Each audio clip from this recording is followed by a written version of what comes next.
सभी विद्यार्थियों को राधे राधे। आशा है आप सभी कुशल मंगल होंगे। मैं सुप्रिया कश्यप और वरदान आईएचएस पर आपका स्वागत है। First of all happy Krishna conscious new year to you all and may Shri Radha Krishna bless you all. आइए वीडियो को स्टार्ट करते हैं। विद्यार्थियों, आज से हमारी टीम आप सभी के लिए क्लास 12th की पॉलिटिकल साइंस की एक फ्री सीरीज स्टार्ट करने जा रही है, जिसमें कि आपको सीबीएसई बोर्ड 2025 के लिए पूरा सिलेबस कवर करवाया जाएगा। जिसमें कि आपका आज फर्स्ट यूनिट करवाया जाएगा, जिसका नाम है दो ध्रुवीयता का अंत। तो सबसे पहला ही प्रश्न तो ये आ जाता है कि दो ध्रुवीयता होती क्या है, ये स्थिति कब उत्पन्न हुई थी और ये स्थिति उत्पन्न हुई कैसे थी, है ना। तो हुआ क्या था, 1947 से लेकर के 1991 के मध्य सोवियत संघ और अमेरिका के बीच शीत युद्ध हुआ था। अब ये शीत युद्ध क्या होता है? शीत युद्ध ये नहीं होता कि भैया बर्फ में लड़ा गया युद्ध, ठीक है, ठंड में लड़ा गया युद्ध शीत युद्ध होता है, नहीं, ऐसा कुछ नहीं है। शीत युद्ध होता है विचारों के द्वारा लड़ा गया मस्तिष्क से युद्ध, ठीक है, मस्तिष्क के द्वारा लड़ा जाता है। ओके, इसमें मतलब विचारों की लड़ाई होती है, ठीक है। इसमें खून खराबा नहीं होता, हथियारों से लड़ाई नहीं की जाती, मारकाट नहीं होती, हाथापाई इसमें नहीं होती, विचारों के द्वारा लड़ा जाता है ये। तो अमेरिका की विचारधारा थी पूंजीवाद, सोवियत संघ की विचारधारा थी समाजवाद। अमेरिका क्या चाहता था? पूरे विश्व में पूंजीवाद का बोलबाला हो जाए। सोवियत संघ क्या चाहता था? कि पूरे विश्व में समाजवाद का बोलबाला हो जाए, ठीक है। अब इसी शीत युद्ध के दौरान अमेरिका ने भी अपना सैनिक संगठन बना लिया था और सोवियत संघ ने भी अपना सैनिक संगठन बना लिया था। अमेरिका का सैनिक संगठन था नाटो, सोवियत संघ का सैनिक संगठन था वार्सा पैक्ट। तो इनके मध्य हथियारों की होड़ भी हुई थी, ठीक है, खास तौर पर परमाणु हथियारों की होड़, ठीक है। वो भी भैया परमाणु हथियार इकट्ठे कर रहे हैं, वो भी परमाणु हथियार इकट्ठे कर रहे हैं, हथियारों का होड़ इसमें चल रही थी। अब देखो, मैं आपको एक एग्जाम्पल के साथ शीत युद्ध समझाने की कोशिश करूं। देखो, जैसे दो दोस्तों के बीच हो गई लड़ाई, ठीक। और भैया वो अब स्टेटस लगा रहा है एक दोस्त कि हमें तो अपनों ने लूटा, गैरों में कहाँ दम था, एटसेट्रा एटसेट्रा। और दूसरा भी दोस्त कुछ इसी टाइप के स्टेटस लगा रहा है। तो अब भैया डायरेक्टली तो एक दूसरे को मार वार नहीं रहे ना, डायरेक्टली एक दूसरे को कुछ कह रहे, स्टेटस पे स्टेटस लगा रहे हैं, बस विचारों के द्वारा युद्ध हो रहा था। ये सिचुएशन शीत युद्ध कहलाएगी, ठीक है। तो इस टाइप का ये शीत युद्ध होता है और शीत युद्ध में जो जो हुआ वो मैंने आपको बता दिया। अब इस अब इसमें क्या हुआ था शीत युद्ध में? विश्व जो है ना, पूरा विश्व वो दो हिस्सों में, दो टीमों में, दो खेमों में ये बट गया था, दो ध्रुवों में ये बट गया था। कैसे बट गया था?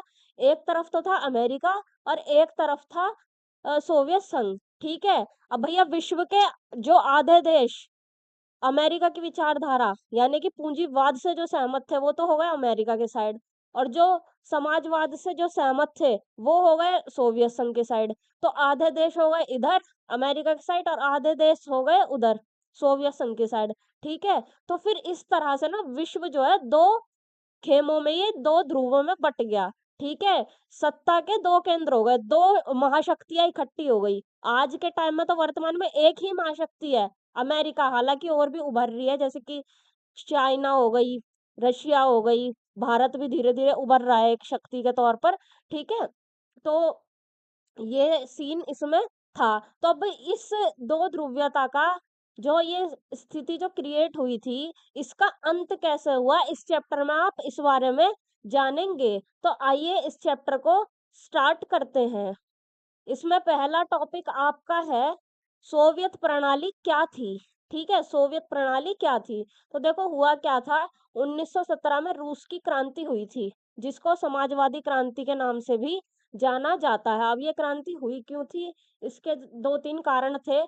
पहला कारण ये था, जो वहां का शासक था जार निकोलस, वो बहुत ज्यादा अत्याचारी और क्रूर किस्म का वहां पे वो शासक था, वो एकदम निरंकुश था।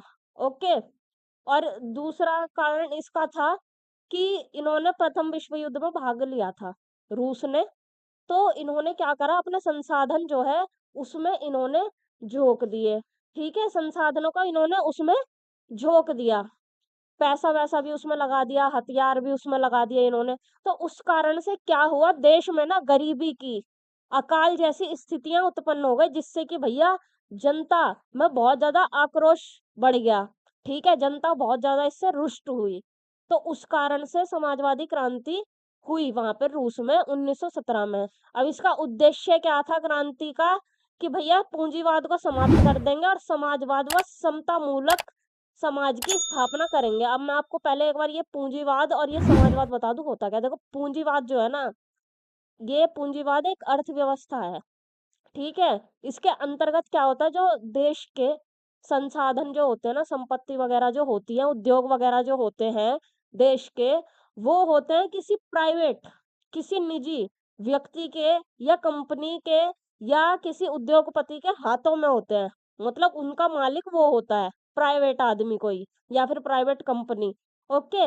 लेकिन समाजवाद में क्या होता है, ये भी एक अर्थव्यवस्था, और इस अर्थव्यवस्था का क्या सिस्टम है, इसमें जो देश के जो संसाधन होते हैं, ठीक है, जो देश की संपत्ति उद्योग वगैरह होते हैं, ये सरकार के हाथों में होते हैं। इनका कंट्रोल जो होता है वो सरकार के हाथों में होता है, सरकार के हाथों में अर्थात जनता के हाथों में, ठीक है।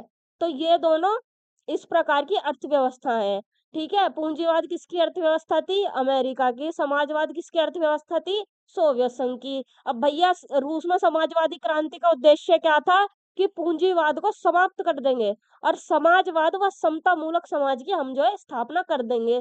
समतामूलक क्या होता है, जहाँ पे असमानता ना हो, सब समान हो, अमीर गरीब ना हो, ऊंच नीच ना हो, ठीक है। ऐसे समाज की स्थापना करने का उद्देश्य रूस की क्रांति का था या फिर समाजवादी क्रांति का था, ठीक है। अब इसी क्रांति के बीच क्या हुआ, मजदूरों ने एक पार्टी बना ली, बोल्शेविक मजदूर कम्युनिस्ट पार्टी, ठीक है। बोल्शेविक कम्युनिस्ट पार्टी, बोल्शेविक का अर्थ क्या होता है, मजदूर, ठीक है। अब इस पार्टी के नेता कौन थे, इस पार्टी के नेता थे लेनिन।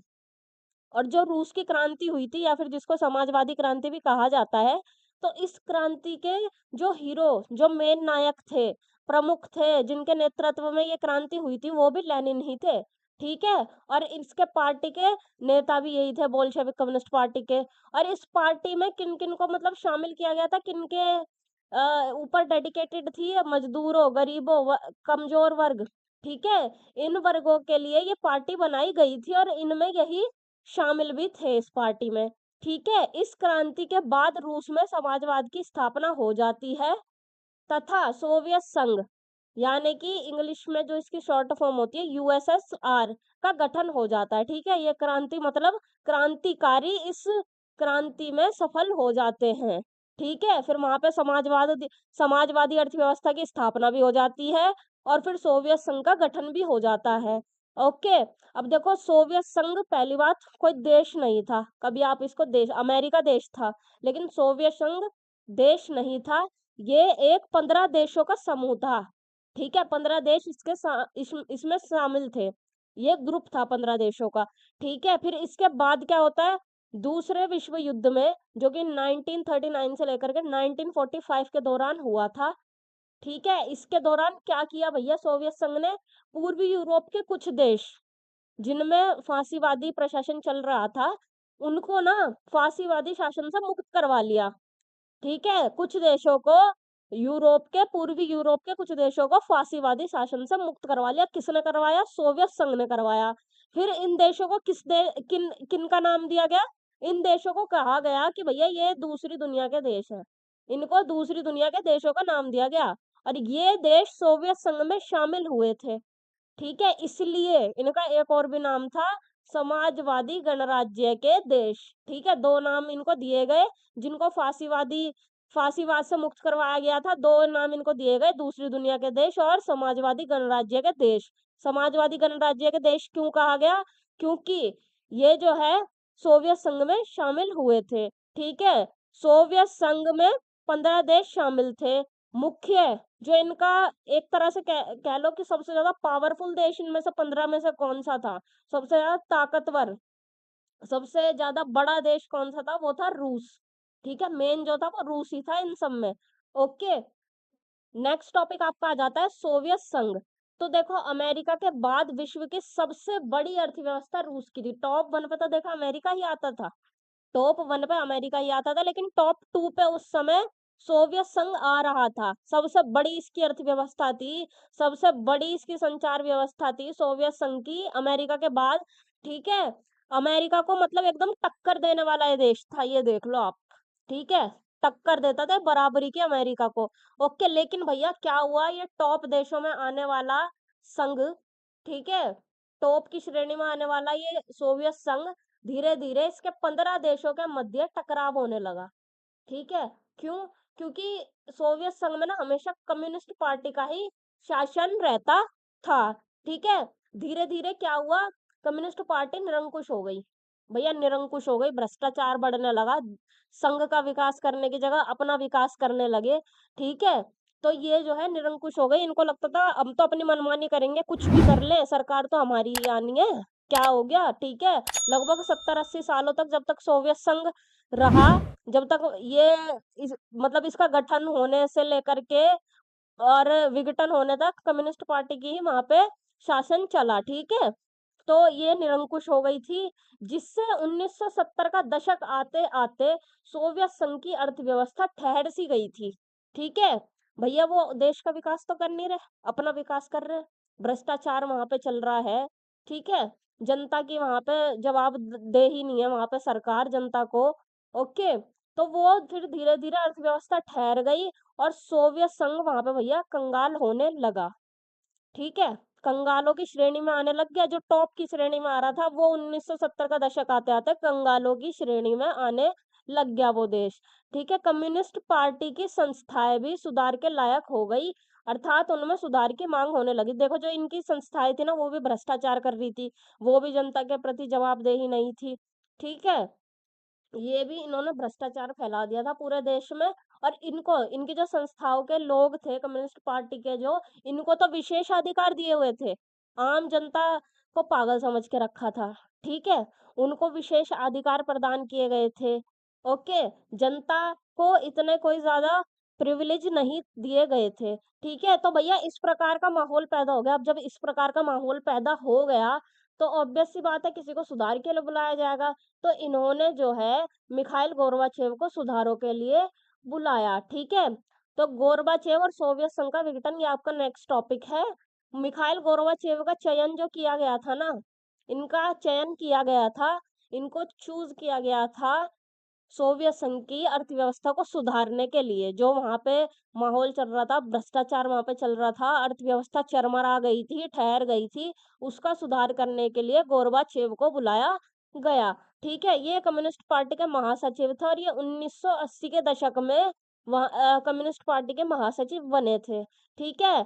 1985 से लेकर के 1991 तक सोवियत संघ के राष्ट्रपति रहे थे ये और ये सोवियत संघ के अंतिम राष्ट्रपति थे। क्यों? क्योंकि इसके बाद सोवियत संघ का विघटन हो गया था। जब सोवियत संघ ही नहीं रहा तो फिर राष्ट्रपति का क्या काम, ठीक है? इनका प्रमुख लक्ष्य सोवियत संघ की अर्थव्यवस्था में सुधार करना था, जो वो चरमरा गई थी, जो वो ठहर गई थी, गति रुद्ध हो गई थी, गति उसमें नहीं हो रही थी, उसका विकास नहीं हो रहा था, ठीक है? उसका विकास करने के लिए मिखाइल गोर्बाचेव को चुना गया, ठीक है? इन्होंने अर्थव्यवस्था में सुधार करने के लिए उन देशों से संबंध मधुर किए जिनसे सोवियत संघ की शत्रुता थी, ठीक है? जिनसे सोवियत संघ की जिनसे दुश्मनी थी ना, उनसे इन्होंने संबंध मधुर किए, मित्रता के संबंध उन्होंने स्थापित किए, ठीक है? मिखाइल गोर्बाचेव ने, ठीक है? ये कम्युनिस्ट पार्टी का शासन खत्म करके सोवियत संघ में लोकतांत्रिक व्यवस्था की स्थापना करना चाहते थे, ठीक है? ये चाहते थे कि सभी का शासन में समान अधिकार दिया जाए उनको सभी को, ठीक है? पूरी जनता को। तो ये चाहते थे कि जो कम्युनिस्ट पार्टी का जो शासन चल रहा है ना यहाँ पे, चला ही जा रहा है, चला ही जा रहा है, हट नहीं रही है पार्टी, निरंकुश हो गई है, भ्रष्टाचार इन्होंने फैला करके रखा है, निरंकुश भी ये हो गई है, तो इसका शासन तो खत्म कर दिया जाए और सोवियत संघ में लोकतांत्रिक व्यवस्था की स्थापना करी जाए, ताकि शासन में सबको समान अधिकार मिले। गरीब से गरीब को, अमीर से अमीर को, ठीक है? सबको अपनी सरकार चुनने का राइट मिले ओके गोरबाचेव के सुधारों से नाराज होकर रूस यूक्रेन व बेलारूस ने सोवियत संघ के विघटन की घोषणा कर दी और बताया कि अब हम सोवियत संघ का हिस्सा नहीं रहेंगे और ये बात इन्होंने कही 25 दिसंबर 1991 देखो ये सुधार करने की इन्होंने ट्राई करा लेकिन इनके सुधारों से हर कोई खुश नहीं हुआ ठीक है कुछ लोग खुश हुए कुछ नाराज हुए ठीक है तो इनके सुधारों से हर कोई खुश नहीं हो पाया उनमें से एक था रूस यूक्रेन और बेलारूस तो इन तीनों ने क्या किया कि इन्होंने कहा कि अब से हम सोवियत संघ का हिस्सा नहीं रहेंगे। तो सोवियत संघ का ये हिस्सा नहीं रहेंगे, रूस भैया सबसे पावरफुल देश था, यही कह रहा है कि मैं हिस्सा नहीं रहूंगा, तो उसके क्या हुए, टुकड़े हो गए सोवियत संघ के। विघटन होना मीन्स टुकड़े हो जाना, ठीक है। सोवियत संघ का विघटन हो गया, टूट गया, वो बिखर गया, ठीक है। तो ये किन्होंने अनाउंसमेंट कर दी थी, रूस, यूक्रेन और बेलारूस ने। कब करी थी? 25 दिसंबर 1991 को। तभी इसका सोवियत संघ का विघटन माना जाता है, जब इन्होंने ये अनाउंसमेंट कर दी, ठीक है। तो ये अनाउंसमेंट इन्होंने करी थी येल्त्सिन के नेतृत्व में, ठीक है। येल्त्सिन कौन है भाई? येल्त्सिन है कम्युनिस्ट पार्टी का प्रमुख, ठीक है। 1991 में इसने कम्युनिस्ट पार्टी से इस्तीफा दे दिया था। यही व्यक्ति बाद में रूस का प्रथम राष्ट्रपति भी बना था, ठीक है। इसके नेतृत्व में इन्होंने ये अनाउंसमेंट करी कि अब से हम सोवियत संघ में नहीं रहेंगे, वो बिखर गया। फिर भैया इसी इंसान को जो है रूस का फर्स्ट प्रेसिडेंट भी बनाया गया, ठीक है। फिर सोवियत संघ का विघटन होने के बाद इसका उत्तराधिकारी कौन बना? जब वो बिखर गया, वो टूट गया, फिर भैया कोई तो उत्तराधिकारी बनना था, तो इसका उत्तराधिकारी बना था रूस, क्योंकि यही सबसे पावरफुल और बड़ा देश था, ठीक है। रूस को बाद में जो है यूएनओ का सदस्य भी बनाया गया। यूएनओ आप पढ़ेंगे 4th चैप्टर में, ठीक है। इसके बारे में पूरी डिटेल में एक पूरा चैप्टर है, तो यहाँ हम इसको फिलहाल के लिए स्किप करेंगे। वर्तमान में रूस क्षेत्रफल की दृष्टि से सबसे बड़ा देश है, ठीक है। ये एक ताकतवर व मजबूत देशों की श्रेणी में आता है। देखो वर्तमान में सबसे बड़ा क्षेत्रफल, बहुत बड़ा देश है ये, ठीक है। रूस आज के समय पे, और आज के समय में वर्तमान में भी बहुत बड़ा ताकतवर देश है, मजबूत देशों की श्रेणी में आता है, ठीक है। 1991 से पहले सोवियत संघ की जितनी संधियां की हुई थी सोवियत संघ ने, उनकी जिम्मेदारी भी रूस ने ले ली थी। 1991 से पहले, विघटन होने से पहले मीन्स, ठीक है, विघटन होने से पहले, टुकड़े होने से पहले सोवियत संघ ने जितनी भी संधियां वगैरह की हुई थी ना, उनकी भी जिम्मेदारी रूस ने ले ली थी। क्यों? क्योंकि ये उत्तराधिकारी बना था, ये तो सिंपल सी बात है, ठीक है। नेक्स्ट टॉपिक आपका आ जाता है बर्लिन की दीवार, ठीक है। बर्लिन की दीवार, बर्लिन क्या है? बर्लिन है जर्मनी की राजधानी, ठीक है। तो द्वितीय विश्व युद्ध के बाद जर्मनी की राजधानी बर्लिन के दो हिस्से कर दिए गए थे। एक था पूर्वी बर्लिन और दूसरा था पश्चिमी बर्लिन। इन दोनों के बीच जो दीवार बनाई गई थी वही बर्लिन की दीवार कहलाती थी, ठीक है। द्वितीय विश्व युद्ध जो हुआ था, सेकेंड वर्ल्ड वॉर जो हुई थी, उसके बाद ना जर्मनी की राजधानी जो थी बर्लिन, उसमें एक दीवार खड़ी कर दी गई थी, ठीक है। फिर वो दो हिस्सों में बट गया जर्मनी, तो एक था पूर्वी बर्लिन और दूसरा था पश्चिमी बर्लिन। तो इन दोनों पर ना, एक हिस्से पर तो था सोवियत संघ का अधिकार, एक हिस्से पर था अमेरिका का अधिकार।